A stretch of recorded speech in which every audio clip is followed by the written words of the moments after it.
Welcome. Hi, my name is Jessica Meraz, and let's get started with our conversation tonight. My name is Kelley James. Grew up in Northern California, live in Los Angeles, and was introduced to UGP through a mutual friend of Mac and myself, and we connected, and he told me the concept, and I was pretty blown away just at everything that he was saying. But when I actually saw for myself in person, specifically speaking about the LA location, which is similar to this in many ways, but you guys have done an absolutely incredible job with this one, I just will say.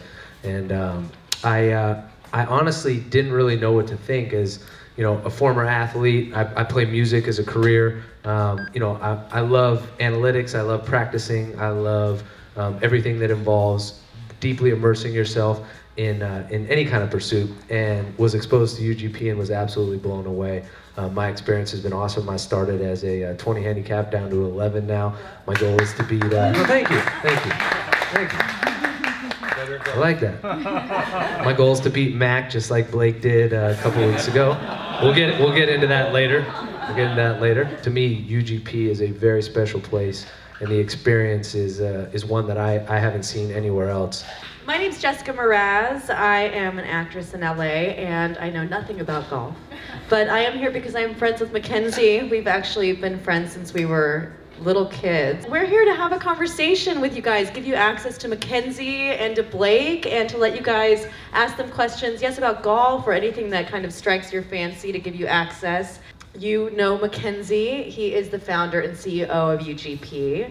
Years ago, when he saw that there was a real void as far as innovation in training and in the use of any kind of technological advances, he found that he wanted to start something different, and with just $50,000 and a vision and a lot of grit and a young family, he started UGP.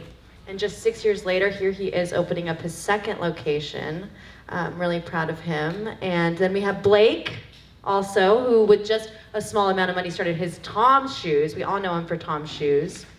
He's the founder and the chief shoe giver of Tom's. He's also behind the one-for-one idea in this social conscious entrepreneurship. He's provided over 80 million shoes to children since 2006. He also has Tom's Eyewear, Tom's Roasting Company, Tom's Bag Collection, and he's also helped provide safe birth services for over 25,000 mothers. He was named one of 40 under 40 in Fortune magazine, and written a book, Start Something That Matters, a New York Times bestseller. So welcome to our discussion. And let's start with Blake. Blake, how did you meet Mac, and how did you first come to find UGP?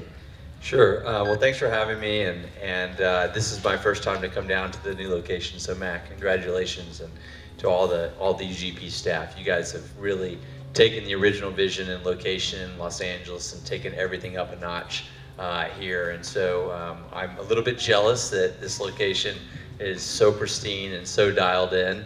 But I will continue love going to our location on Sepulveda in LA, where we first met. So I think it was about three and a half years ago now. A friend of mine had come to UGP, knows that I love golf, and said, "Man, you have to go check this place out."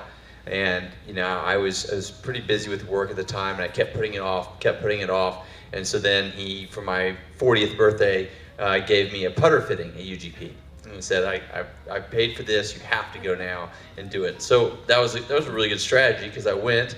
I love putting, it's a favorite part of my game, and if this putter was going to help me make more putts, then I was in. So I went and did a great putting with Kevin, who's around here somewhere, and did a great fitting, and then I just like never left. Like I went from putter fitting to club assessment to a workout with Leo. Like 6 hours later, I was still at UGP. I mean, I'm not kidding.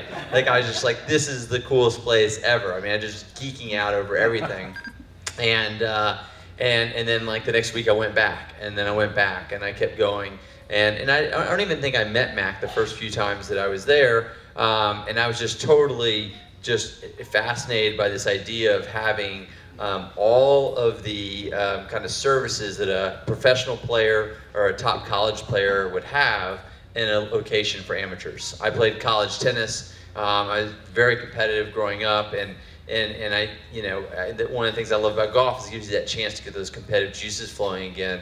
and to get to train like I did when I was a college tennis player, but as an amateur golfer, was just really cool. And so that's what got me really excited about the concept. And then I met Mac and got to hear more about his vision and his story and what he wanted to do with UGP, and I was really impressed. And you know, I've been incredibly blessed over the past 12 years with Tom's, and really the past 20-something years of being an entrepreneur, to have amazing mentors. I think that's a huge reason I've had some success, is that people have taken me under their wing and really helped guide me, especially in my early days of starting businesses. And so as I've had some success with Tom's, you know, one of my goals is to be a good mentor to young entrepreneurs. And so I saw in Mac, you know, someone who's very hungry, had a lot of grit, as you said, Jessica, and had a great vision for something that I thought could really make a difference in golf. And so I invited Mac to start meeting with me to talk about his business and his vision. And the more we met, the more excited I got about helping Mac and helping UGP grow. And so over a period of time, what ultimately led to a decision to make a big investment in UGP. And I was really excited to do that because I really think that UGP can change the way that golf is taught and also increase all of our enjoyment in learning golf. But most of the things that I'm spending my time and investing in these days, I kind of have a prerequisite that it needs to have a social benefit. It needs to have a strong component to giving back. And while definitely UGP is giving back to all of us golfers, they're lowering our handicaps, I also wanted to see if there was a way to kind of increase the social mission. And so what I decided ultimately to do was I bought 45% of UGP a little over a year ago, and then the next day I gave all the shares to the First Tee organization. And so this way now the First Tee is a partner with Mac as much as I am, and my goal and kind of dream for UGP is it will be someday, you know, in every city all around the world and be incredibly profitable and successful, and therefore the First Tee will be the beneficiary. So that's my, long story, but it's one that I really love telling because this has been an awesome journey with UGP and Mac thus far. Yeah, lovely. You mentioned the First Tee organization. How did you first find them, and what is it exactly that they do? I've been very fortunate to get to play in some First Tee golf tournaments. I've met many of the amazing First Tee kids. And the thing that Kelly and I were talking about before this evening started is the best thing about the First Tee kids is like they can recite the core values that they've learned and how they apply their life, like just as easy as if you were asking what street they live on. And I think that's amazing because, you know, there's so many amazing youth organizations that mentor and help kids who are potentially struggling or in difficult homes or environments. But to use the game of golf to do that is something that is just really spoken to me. And so I've known for a long time that I really wanted to make a significant gift to the First Tee, but I'm really happy that we've been able to do it in this kind of entrepreneurial way with UGP. If you have the right coach and you have the right attitude, it's the same as a business. I think ultimately you're going to end in success. And I'll tie that back to why I love this place again so much is that, you know, with the technology that Mac and UGP have invested in, it doesn't lie. Like it tells you exactly what is wrong or why you're not getting the result you want from a certain swing or from a certain way of swinging. And when you have that technology and if you listen to it and you allow the coaches to help you with it, you really can improve your game and improve it pretty rapidly. So I think that's one of the things that I love about here. I think there's some really great highlights and stories, obviously with UCLA and TJ, that I found to be very, very interesting. Well, just to be clear, TJ was good at golf before he came into UGP and started training with us and going through the fitness training and really in a lot of ways, you know, being absorbed into the community that we've created here. We treat him like a brother when he comes in, and we really, you know, we're all behind his success. We all are watching his stats. Everybody, like, I got Tiger Woods and TJ Vogel as my two guys on the PGA Tour app. But TJ Monday qualified, which is an incredibly difficult grind on the PGA Tour. He Monday qualified 8 times on the PGA Tour this last year. He beat Patrick Reed's record, that was 6, I think, right? and just yeah. UCLA men's golf team is a really interesting story. The head coach, Derek Freeman, came in to see me a year and a half ago or something like that, and he's like, I'm in shambles, the team's in a bad spot. We're 123rd in the country. We've never, we won a national championship 10 years ago. And we are in a really, we don't, like, the team has no culture, we're fragmented, we don't know where we're heading. And I was like, man, I can't believe this guy's telling me all this stuff. And so I was just like, I'm just a struggling entrepreneur out here. Like, just trying to figure out how to get 20 handicaps down to 5s.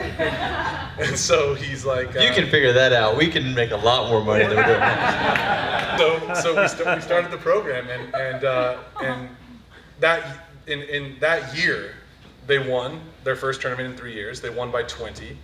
And they finished second place 3 times. And they got to, I think, top like 15 in the country in their first year. Wow, that's amazing. And so it's really cool to see that program transform. How do you think the social mission aspect will help the community and the culture of UGP? I mean, my hope is that it's just that it's really owned by everyone who's part of this ecosystem. It really is a family here. And when the staff come in and they're working hard and long hours and dealing with the constant issues of change, which any startup has, hopefully they're recognizing that it's to help not only build a great business, but to make a significant difference in the UGP in the first tee and all the kids that are benefit from that. And the same with our customers and members, that they know that their dollars aren't just going to profits and bottom line, but a very big 45% of the ownership is with this nonprofit now. So it's a very significant social enterprise in that regards, and hopefully that is a source of pride with our members when they're choosing to give their dollars to us in the world of golf. But even from when we started the company, we were like involved with the VA. We were like, and that's what attracted Blake to the company, was like, oh man, these guys are not just trying to teach golf lessons. They are trying to get into the Fabrica community, and that was a lot of sort of for me growing up on the border in El Paso Juarez and seeing the things that I saw, that was a big part of my experience, and I wanted to figure out ways that you could have fun and you could enjoy your life and you could also make an impact. I think the thing that has been the greatest thing for me is just like, not just Mac, but I'm looking to several of the staff members that have been around since the beginning when I got involved, and just seeing the personal growth of the whole team has really been amazing. Seeing everyone, the ones that have been here since the beginning, like there's been a ton of change.